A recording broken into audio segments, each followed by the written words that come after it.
네, 4월 23일 장윤선의 취재 편의점 시작하겠습니다. 끝나지 않는 이 내란의 복판에 중요 인물이 누가 있을까요?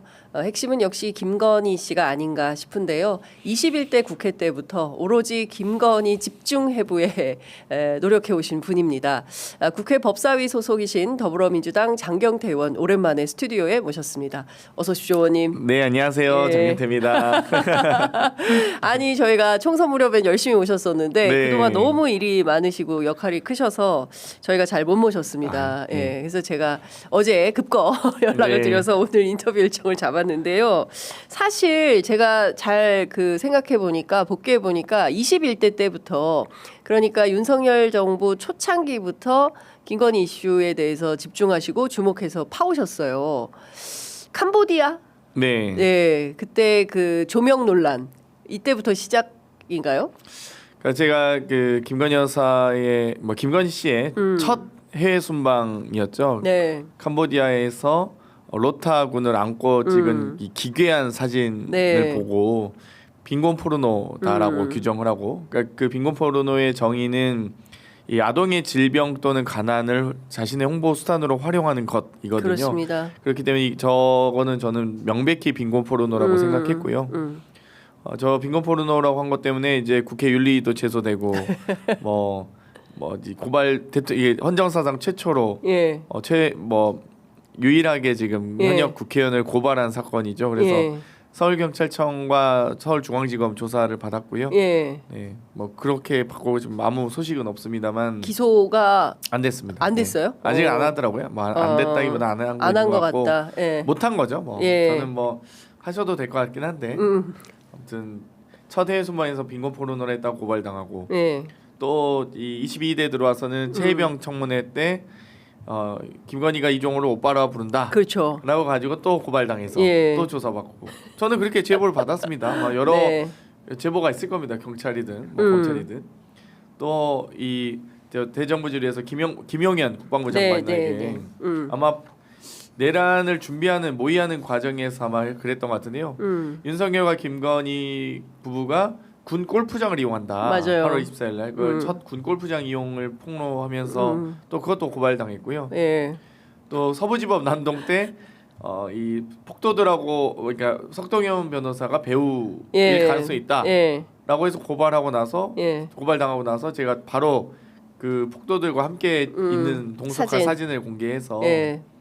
조사를 아무튼 할 걸로 예상이 되는데 아직 그건 조사는 아직 시작 안 했는데 예. 거기에 또 하나 제가 폭로했던 게 이 계엄 당일날 김건희 씨가 박동만 성형외과에 그렇습니다. 방문했던 예. 그리고 이 여러 이 마약류 투약 가능성도 있다 이런 가능성을 제기했는데 네. 또 이 건은 유일하게 고발을 안 당한 건이에요. 제가 여러 건을 가지고 폭로했을 때 다 고발했거든요. 근데 박동만 성형외과 간 거는 고발 안 했어요. 고발 안 하면 이거 팩트인가?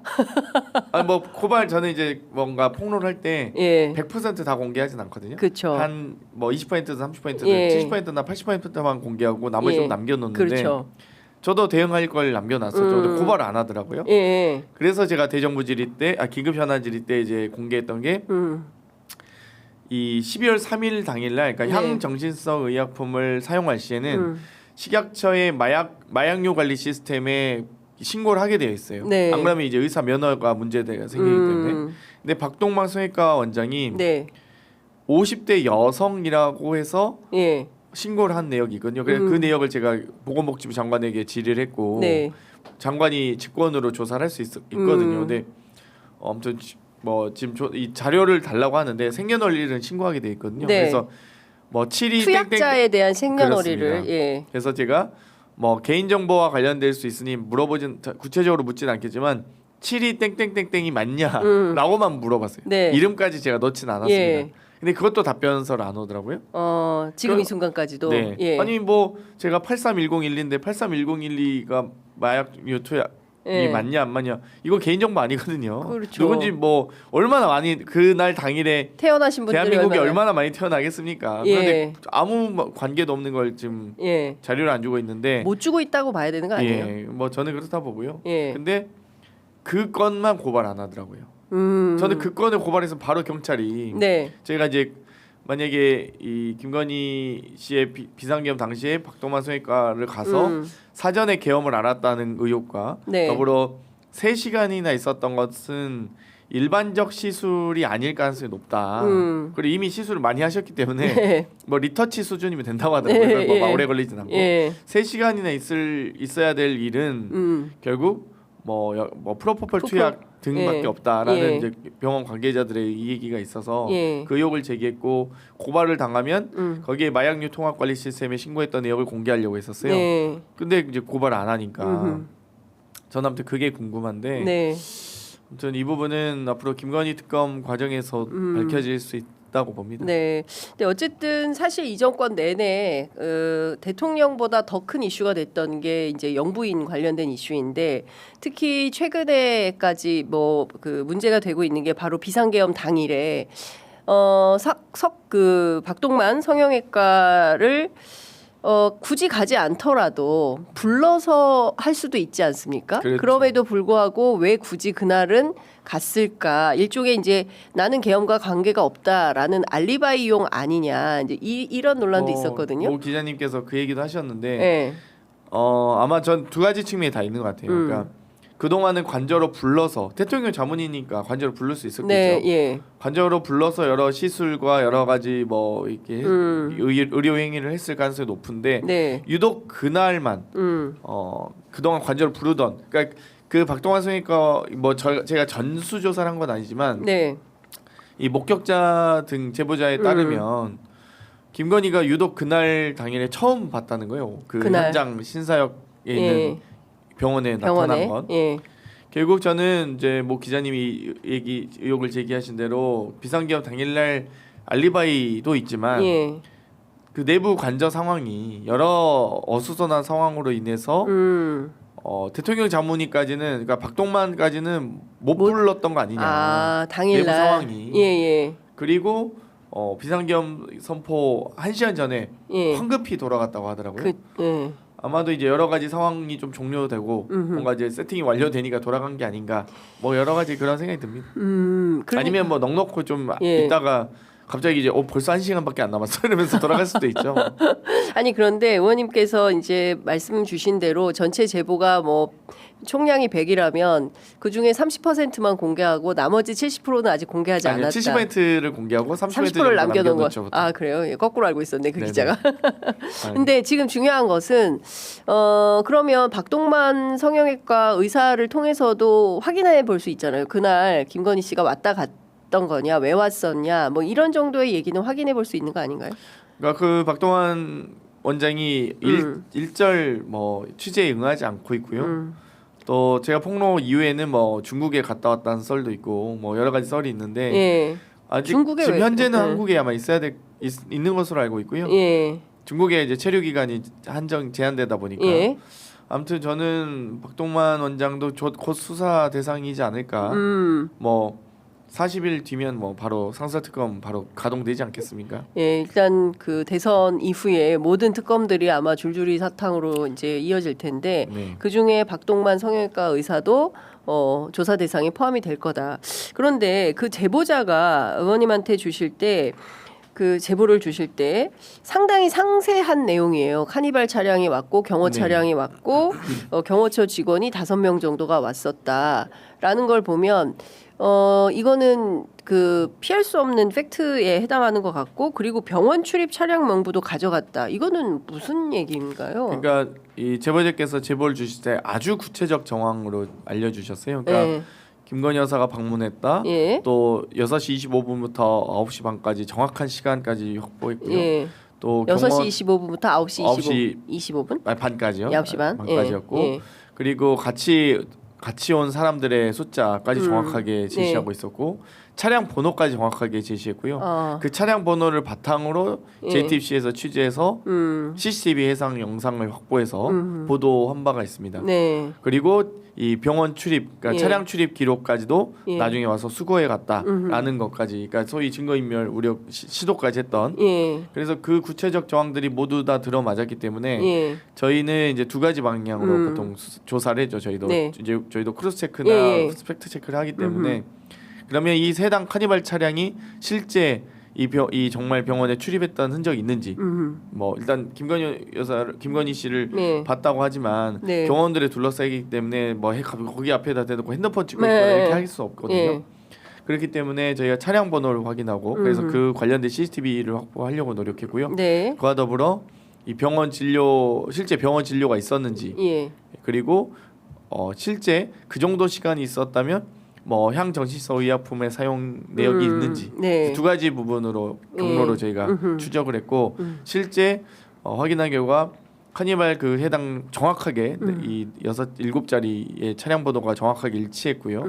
또 이 마약류 통합 시스템의 관리 시스템에 신고한 내역도 50대 여성으로 신고되어 있는 것까지는 저희가 확인했기 때문에 네. 상당히 제보의 신뢰성이 높다고 판단했습니다. 그러면 의원님은 여기서 프로포폴 투약 가능성이 제일 높다 이렇게 의심하십니까? 저는 프로포폴 투약 받았을 거라고 생각해요. 네. 그 통합비 관리 시스템이 어떻게 되어 있냐면 네. 50대 여성에게 네. 어떤 향정신성 의약품을 투입했는지도 나오거든요. 아, 거기에 그래요? 딱 프로포폴이라고 써 있어요. 아, 의원님께서 확보한 자료에 프로포폴이라고 딱 써 있어요. 네네.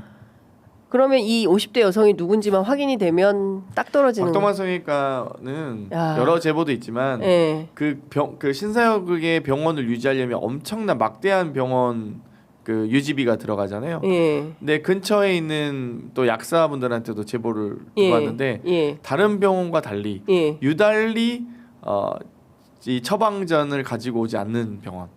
아. 그러니까 정말 좀 폐쇄적으로 운영한다는 얘기겠죠. 예. 그리고 실제 그걸 운영하기에는 예. 본인들도 좀 이해가 안 가는 병원이다라는 얘기를 많이 하시더라고요. 그러면 이제 박동만 성형외과에서 그러니까 많은 50대 여성 많은 분들이 가는 병원은 아니다. 대중적으로 가는 병원은 아니다. 아니다. 그러니까 점이죠. 일종의 뭐 특수 관계자 뭐 무슨 뭐 이런 사람들이 주로 가는 거다. 이제 이렇게 생각해 볼 수 있다. 근데 이 부분에 대해서 유일하게 그동안 그토록 많은 이슈에 대해서 다 고발을 했던 김건희 측이 유일하게 이 사건 관련해서는 고발을 안 하는 것도 그것도 좀 수상하다. 그렇죠. 저는 예. 제가 폭로한 의혹 뭐 지금 현재 지금 방금 말씀드린 것만 한 5가지 정도 되는데 네. 5가지 다 고발당했거든요. 근데 딱 그것만 고발 안 하더라고요. 예. 네. 그러니까 너무 이상하다. 예. 생각해 볼수록 이상하다. 네. 그래서 제가 그때 그 저희 광화문 촛불 집회 때도 나가서 이거 고발당했고 저거 고발되고 저거 조사받았고 저거 조사받았는데 네. 이것만 왜 고발 안 하냐? 이것도 좀 고발해 주세요. 이렇게 발언까지 했었습니다. 그러니까요. 근데 사실 뭐 너무 성형과 관련해서는 뭐 타의 추종을 불허할 정도로 외신들까지도 주목했던 이제 그런 분이기 때문에 그 박동만 성형외과를 주로 이용하는 고객이었다 이렇게 박동만 원장은 네. 뭐 그렇다 해서 막 저희가 실력이 없는 의사다 이렇게 표현할 수는 없고요. 안면 거상술이라고 하죠. 리프팅 시술에 아주 대가로 알려져 있습니다. 그래서 예. 저는 뭐 의료 전문성만큼은 뭐 있는 분이라고 보고. 뭐 어쩌다 보니 뭐 김건희 씨와 친해져서 이렇게 엮이게 되신지 모르겠는데 아무튼 자수해서 광명 찾으시는 게 제일 좋다고 봅니다. 자수해서 광명 찾아라. 아니 근데 사실은 처음에 그 대통령 주치의가 누가 되느냐도 굉장히 관심인데 그때 초반에 성형외과 전문의가 대통령 주치의가 됐다고 대체로는 내과나 뭐 이런 쪽이 그렇죠. 되는데 그 가정의학과나 이런 분들이 되는데 왜 윤석열 정권에서는 대통령 주치의가 성형외과 전문의냐 이것도 논란이 있었어요. 그러니까 이제 사실 대통령 자문이 예. 나와 함은 예. 대통령과 관련된 건강을 유지하기 위한 그렇죠. 노력을 하시는 게 예. 가장 맞고요. 예. 뭐 여러 가지 심전도 체크라든지 혈당 체크라든지 네. 또 고령의 이제 보통 대통령들께서 뭐 젊은이가 청년이 대통령이 되는 일은 없기 때문에 고령의 이 대통령들께서 이 건강 정도를 체크하고 유지 관리하는 게 가장 최고 중요한데 성형외과를 전문으로 한 의사는 건강 관리를 받으려고 저희가 성형외과에 가지는 않잖아요. 그러니까요. 뭐 정말 뭐 이렇게 대통령께서 무슨 사고를 당하셔서 다치신다면 네. 무슨 함몰 사고가 있다 그러면 그걸 이제 복원하기 위한 잠깐의 수술은 할 수 있죠, 긴급하게. 근데 대통령이 자문의로서 관절을 들락날락하면서 성형외과 관련된 어떤 처방과 시술을 받을 가능성은 매우 낮기 때문에 저희가 사실 이해가 안 갔죠. 네. 그리고 누가 봐도 이 성형외과 의사가 대통령 자문이라고 했을 때 네. 김건희 씨가 도움을 받았으면 자문을 받았으면 자문을 받지 윤석열 씨가 자문을 받을 가능성이 좀 낮다고 보고요. 네. 하나 물어보고 싶어요. 나중에 박동환 원장님한테 윤석열 씨가 도대체 대통령 자문위에게 받은 도움은 뭐냐? 자문을 받은 뭐냐? 네. 성형외과의 전문 지식으로 네. 그러니까. 뭘까요? 도대체 윤석열 대통령이 어떤 성형 시술을 받으셨는지 궁금합니다. 아니 근데 이런 거잖아요. 그러니까 대체로 이게 국민 세금으로 운영이 되는 것이기 때문에 대통령 건강에 대해서 자문을 해주는 자문의가 해야 되는 그게 또 비용을 받을 거 아니겠습니까? 그렇죠. 그리고 그게 다 국민 세금이잖아요. 근데 그걸 만약에 뭐 성형을 하는데 썼다. 특히 이분이 뭐 실버 성형의 전문가로 알려져 있다고 하는데 그러면 무슨 용도였냐 이것도 좀 파볼 필요가 있겠다라는 생각이 좀 드는 거죠. 그리고 어쨌든 그러면 여기서 프로포폴은 의원님 확실히 뭐 100% 단언한다 이렇게 말씀까지 하실 수 있으시겠어요? 뭐 일단 확실한 거는 12월 3일 비상계엄 당일날 박동환 성형외과에서 네. 50대 여성이 프로포폴을 투약했던 건 확인됩니다. 예. 확실합니다. 그것은 확실하다. 근데 네. 그 50대 여성이 타고 온 차량이 카니발이고 경호관들이 5명이 있었고 그건 조금 달라요. 좀 달라요? 그러니까 50대 여성 50대 그러니까 카니발 차량을 타고 온 사람 시간은 확실히 그냥- 확인이 안 돼요? 그러니까 그 마약류 통합 관리 시스템에 예. 시간은 신고 안 하게 돼 있어요. 아, 일자만 있고요. 일자만. 하지만 내 이름과 생년월일을 다 신고하게 돼 있기 때문에 네. 식약처나 보건복지부 장관 알고 있을 겁니다. 예. 그러니까 장관까지 모르겠는데 식약처의 이 해당 마약류 통합식 관리 시스템을 관리하신 분은 알 거예요. 근데 생년월일로 이름을 다 입력하게 되어 있기 때문에 그리고 이제 그와 별개로 확실하게 프로포폴 투약 행위는 있었고 예. 성형외과에서 또 한편으로는 이 제보대로 김건희 씨가 카니발 차량을 경호원 5명과 왔었다. 이거는 네. 바로 확인됐던 CCTV까지 확인된 얘기고요. 근데 이게 합법이냐 불법이냐 왜 프로포폴을 투약했냐 이거는 따져봐야 되는 거지 않습니까? 뭐 이제 나중에 진짜 진실 사실로 밝혀지면 뭐 불면증이 뭐 많았다거나 뭐 계엄은 몰랐다고 할 테니까 뭐 아니면 뭐 사실 계엄 스트레스로 인해서 프로포폴 했다거나 네. 혹은 뭐 또 다른 핑계는 되겠죠. 뭐 네. 민주당이 뭐 예산을 너무 많이 삭감해서 뭐 스트레스가 과했다거나 뭐 등등이 그게 뭐 이유가 되겠습니까? 네네. 의학적으로는 뭐 해명이 안 되는. 핑계를 댈 거라고 네. 생각하는데 핑계가 안 된다고 봅니다. 근데 이 정도의 의혹이 있으면 뭐 검찰이나 경찰이 압수수색을 해볼 필요도 있는 거 아닙니까? 실제로 그렇죠. 그 단서를 확인해야 되는 단계에 있기 때문에 그렇잖아요. 이렇게 국민적 의혹이 큰데 그 부분에 대해서 뭐 이런 거 아니야 저런 거 아니야 세간의 의혹만 퍼지기 때문에 그거를 좀 수사기관에서 정리해 줄 필요는 없겠습니까? 뭐 수사기관의 의지가 없기 때문에 예. 그러니까 누가 고소고발한 사건에 대해서도 예. 지금 수사를 안 하고 있는데 예. 이렇게 인지됐다고 해서 이 국민적 이 어떤 논란이 됐다고 해서 네. 수사할 가능성은 뭐 높지 않죠. 수사 의지 자체가 없으니까요. 근데 어쨌든 이제 박동만 의사는 그 국민의힘 예비 후보 시절에 윤석열 저 총장 예비 후보 시절에 후원금도 내고 또 당선 이전부터 상당한 친분이 있었다. 그러니까 그런 걸 보아할 때 어떤 특수관계로서 역할을 했을 가능성도 있다. 뭐 이런 의혹도 있네요. 뭐 원래 이제 예비 후보 시절부터 국민의힘에 뭐 1,000만 원 후원을 했다거나 여러 네, 가지 조력자로서의 역할을 했던 건 분명하고요. 네. 아주 뭐 끈끈한 사이죠. 그렇기 때문에 일반적으로 대통령 자문이라고 하면 대통령의 건강 관리 유지를 위해서 노력할 수 있는 최고의 전문가가 와야 되는데 네. 국민의 세금으로 성형 시술 의혹을 받을 예. 수밖에 없는 거죠, 이건. 그렇죠. 하여튼 이 부분과 관련해서는 특검이 되든 검찰에 기대할 게 없다고 한다면 특검을 통해서 확인을 좀 해봐야 될 것 같은데 김건희 특검도 거부권 행사가 되지 않았습니까? 네. 어떻게 됩니까 국회에서? 뭐 일단 제2 표결에 대해서 지금 계속 거부권이 행사되고 있고, 네. 뭐 저는 뭐 이제 특검법으로 다시 또 통과해서 하기보다는 또 네. 상설 특검도 올라가 있고 하니까요. 40일 후에 네. 뭐 대선 끝나면 네. 바로 상설 특검부터 지명하지 않을까요? 그래서 저는 그냥 기다려야 차근차근 된다. 이 내란 종식, 그러니까 결국 이 정권 교체 이후에 대선 이후가 되면 뭐 최소 저는 세 가지 목표를 위해서 정부가 나서야 된다 보는데요. 네. 첫 번째는 내란 종식, 네. 그 내란 잔존 세력을 척결하는 게 먼저고요. 두 번째가 이 무너진 헌정 질서에 대한 복원. 네. 이제 헌법재판관에 대한 임명이라든지 뭐 여러 이 헌정 질서를 회복하는 과정이 있을 거고요. 마지막이 이제 경제 재건이죠. 다 말아먹은 이 경제적 상황들을 예. 네, 다 다시 복원하는 과정들 있을 거고요. 뭐 그 이후에 이제 뭐 외교 관계의 다시 복원이라든지 네. 혹은 또 뭐 에이펙 저희가 이제 정상회의도 준비해야 될까요? 뭐 외교 관계 복원이라든지 이 훼손된 국격을 다시 복원하는 과정들 뭐 하나하나 지금 해야 될 일이 남아 있는 일이 산적하죠. 그러니까요. 제가 국가 정상화를 하는데 말씀 주신 대로 정말 무너뜨린 국가를 새롭게 세우는데 차기 행정부가 해야 될 일이 너무나 많다라는 생각이 좀 드는데요. 어제 느닷없이 대법원에서 이재명 후보죠. 이재명 대표에 대한 선거법 사건을 전원합의체에 회부해서 아예 당일에 첫 심리를 했습니다. 조희대 대법원장이 직접 대법관들을 모셔서 의견을 물어보고 소집해서 한 결과다라는 이제 TV조선 보도도 있던데요.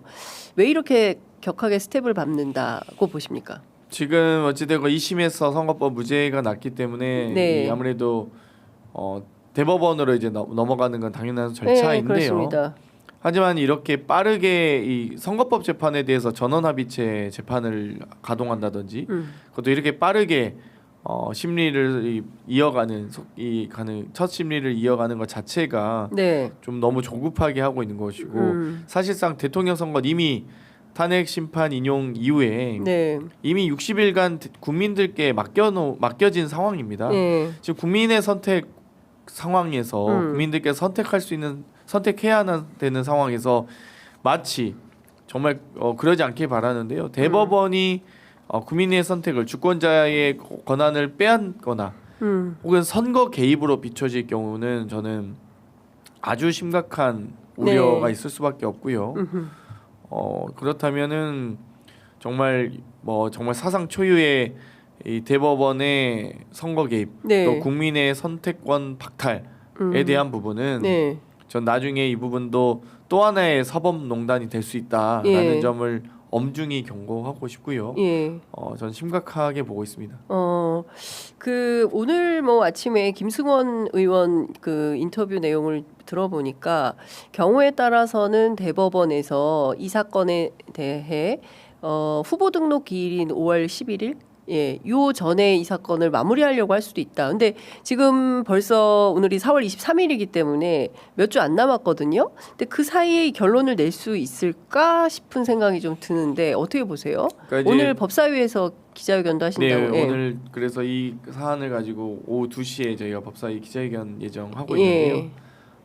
근데 대법원 판결이라는 게 선고가 한 달여 만에 되는 경우는 없거든요. 그렇기 때문에 아무리 빨라야 두세 달이라고 보는데 아무튼 최대한 빨리 진행하려고 한다 할지라도 저는 그렇게 졸속으로 대법 3심 마지막 최종심이기 때문에 판결이 나기는 어렵다. 그리고 심지어 지금 기간은 이 입법부든 사법부든 행정부든 어느 누구도 개입할 수 없는. 그러니까 예를 들면 행정부도 어쨌든 수사를 멈춰야 되는 시기고 입법부도 지금은 현재 상황에서는 여러 선거와 관련된 입법부는 이제 정치인들이기 때문에 어떤 정치적 활동은 할 수 있죠. 의정 활동도 할 수 있고. 하지만 선거에 열심히 노력하기 위해서 하는 거지. 입법부 혹은 정치인들마저도 선거에 악영향을 미치거나 불법적 선거운동할 경우에 선거법으로 다 재판받잖아요. 그럼요. 마찬가지입니다. 저는 행정부든 대법원이든 선거에 개입해서 선거에 부당한 영향력을 행사하려고 한다. 그러면 저는 선거법 재판이 가능하다고 봅니다. 근데 어쨌든 지금 조희대 대법원장이 그동안 보여준 여러 태도를 종합해 볼 때 딱히 이재명 후보에 대해서 우호적인 분은 아니기 때문에 깔끔하게 대선 출마자들에 대해서 여러 가지 있는 사법 리스크를 정리하는 차원에서 확실하게 도장을 찍어주기 위한 조처인 거냐, 아니면 국민의힘 주진우 법률위원장이 주장한 대로 파기자판 또는 파기환송을 위한 트랙을 밟기 위해서 나선 것이냐 뭐 이런 여러 가지 이 의혹들이 있어요. 그러니까 이제 국민의힘이 처음 주장했을 때 파기 자판을 주장했을 때 아마 제가 알기로는 장동혁 의원님이 네. 여러 기자들에게 이런 얘기를 했다고 하더라고요. 파기 자판은 2심을 확정 판결할 때 할 수 있는 거기 때문에 파기 자판을 주장하다가 우리가 너무 위험할 것 같다라는 얘기를 하셨다고 하던데. 아 장동혁 의원이 예. 실제로 근데 이 파기 자판의 경우는 네. 이 피고인의 소위 피고인의 이익에 반하여 선고할 수 없습니다. 그리고 이 사실심이 아니고 법률심이기 때문에 네. 만약 3심에서 2심에서 있었던 법률적 하자가 있을 경우엔 다시 심사하라라고 되돌려 보낼 수밖에 없고요. 네. 그러니까 만약 양형을 해서 이 피고인의 이익에 반해서 네. 양형을 해서 선고를 하려면 파기 환송을 할 수밖에 없습니다. 그러니까 파기 자판은 피고인의 이익에 반해서 할 수도 없고 또 이 법률심이기 때문에 양형을 할 수도 없고요. 또 이 양형의 이 권한은 이 고등법원의 권한이거든요. 그렇기 네. 때문에 만약에 조희대 대법원장이 뭐 그럴 가능성은 없다고 보긴 하지만 정말 국민 주권자들인 국민의 선택권을 확실하게 보장하기 위해서 네. 이건 다 우리가 법원이 이거는 최종 다 털어줘야 된다라고 해서 5월 뭐 20일까지 파기 자판으로 무죄 선고 확정하자, 빨리 무죄 확정하자라고 하면 할 수 있습니다. 그러니까 유일하게 한 달 만에 할 수 있는 건 파기 자판으로 할 수 있는 건 무죄 확정입니다. 무죄 확정. 근데 이제 저희가 그럴 가능성 없다 보고요. 예. 파기 환송을 하고 싶을 텐데 환송을 하려면 2심 고등법원의 여러 이 법률적 판단을 다 논리를 다 깨야 되거든요. 근데 2심 고등재판부가 보면 단순하게 합의부 재판부가 아니었어요. 부장판사 1명의 배석 판사가 아니라 그냥 단순 합의부가 아니라 대등 재판부였거든요. 부장판사 3명이 동등하게 이 논리를 치열하게 전개하는 법원이 그러니까 재판부였고, 그러니까 일반적인 합의부와 달랐고 대등 재판부고, 심지어 이 대등 재판부 각각의 그 판사들이 부장판사들 3명이 얼마나 자기의 명예를 걸고 재판을 했겠어요. 모든 국민적 관심이 다 쏠려 있는 재판이었기 때문에. 근데 아주 조목조목 해당 사안에 대해서 이 판결문을 아주 잘 썼습니다. 거의 윤석열 탄핵 심판 인용과 견주어서 손색이 없을 정도로. 네. 그래서 이 세 분이 정말 실력 있는 부장판사분들이 물론 좀 약간의 우려도 있었지만 그럼에도 불구하고 상당히 법리적 완결성이 뛰어나게 썼다라는 점, 이 재판만큼은. 네. 그렇기 때문에 아마 대법이라고 한들 아무리 이 2심의 이 여러 가지 이 재판 논리에 대해서 깨서 파기환송을 해야 될 텐데 깨기에는 아마 쉽진 않을 거다. 정말 그냥 허투루 그냥 뭐 정말 날림으로 환송하기엔 많은 어려움이 있을 거다라고 생각합니다. 그러면 오후 2시에 있는 법사위 기자회견은 어떤 것에 대해서 이 대법원의 전원합의체 회부에 대해서 많은 깊은 우려를 표하는 방식일 거고요. 구체적 내용은 뭐 차차 지금 정리되고 있습니다. 그렇군요. 어쨌든 이제 그 대법원장이 직접 나서서 전원합의체로 저도 뭐 어제 취재를 보니까 뭐 그 일종의 이제 불소추 특권과 관련해서 뭐 결정하려고 했던 거 아니야. 어제는 어쨌든 노태학 선관위원장이 이제 이 사건 이 재판에서 재척 사유로 빠진다. 요 정도를 결정하고 기회 내용은 결정하지 못했을 것이다라는 얘기도 나오기는 하는데요. 어쨌든 느닷없는 대법원의 이제 전원 합의체의 이 이슈가 제기되면서 많은 분들이 궁금해하는 것 같아서 좀 여쭤봤습니다. 자, 오늘 뭐 30분 시간이 다 돼가지고 마무리해야 될 것 같은데 추가 고발 있을까요? 김건희 측에서 어떻게 보세요? 의원님을 향한 고발이 너무 많아서. 네, 박도만 원장 건을 가지고 하신다면야 뭐 언제든지 환영이다. 뭐 급건뿐만 아니라 저는 아주 성실히 조사받고 있습니다. 그렇군요. 네, 서면이든 대면이든 제가 뭐 열심히 나가고 있으니까요. 네. 그렇습니다. 네. 마지막으로 요거 하나만 여쭤볼게요. 시간이 다 됐지만 그 건진 게이트가 더 커질 거다라는 얘기가 있지 않습니까? 특히 이제 최근에 검찰 조사를 통해서 김건희 씨와 관련된 여러 의혹들이 제기되고 특히 그 첫 번째 저 스페인 방문 때 했던 그 고가의 6천만 원짜리 목걸이 그 뭐 전성배를 통해서 통일교 간부가 김건희 씨한테 직접 전달한 거 아니냐. 그럼 이거는 사실상 뇌물에 해당하는 거 아니냐. 이것도 조사 대상이다라는 얘기도 나옵니다. 그 대형 보석 목걸이도 네. 사실 수사 대상이죠. 그것도 당연히 네. 뭐 일반적인 대여라고 하기에는 또 대여 사용료도 지급해야 되는 고가의 보석이고요. 건진법사 건은 뭐 지금 여러 건 저도 있긴 한데 이제 아직 다 구체적으로 확인은 안 되지만 네. 아주 다양한 방면에 여러 사업하신 분들하고 또 접촉을 많이 하셨더라고요. 그래서 아마 저는 건진법사 건도 뭐 충분히 조사 과정에서 나올 거라고 봅니다. 뭘 또 많이 가지고 계시네. 아닙니다. 지금 뭐 저도 건진법사 관련해서도 제보를 많이 받으셨어요. 예. 열심히 아직 건진법사까지는 다 확인은 안 되고요. 예. 네, 워낙 또 그 건은 이제 민간인들 건이 많아서 예를 김건희 여사가 지금 밝혀진 것만 해도 뭐 양평고속도로부터 해서 워낙 많잖아요. 네. 최혜병과 관련된 것에서 예. 뭐 이 조병로 뭐 마약 수사 개입이라든지 뭐 워낙 이제 그런 공조직과 관련된 것들은 자료 요구를 해서 확인할 수 있는 것들이 많은데 건진법사는 또 달라 이게 이 사건의 성격이 달라서 네. 아무튼 이 부분은 정말 이제 수사를 통해서 좀 밝혀질 필요가 있는 것 같습니다. 알겠습니다. 오늘 말씀은 여기까지 듣도록 하겠습니다. 의원님 종종 모시겠습니다. 네. 고맙습니다. 고맙습니다.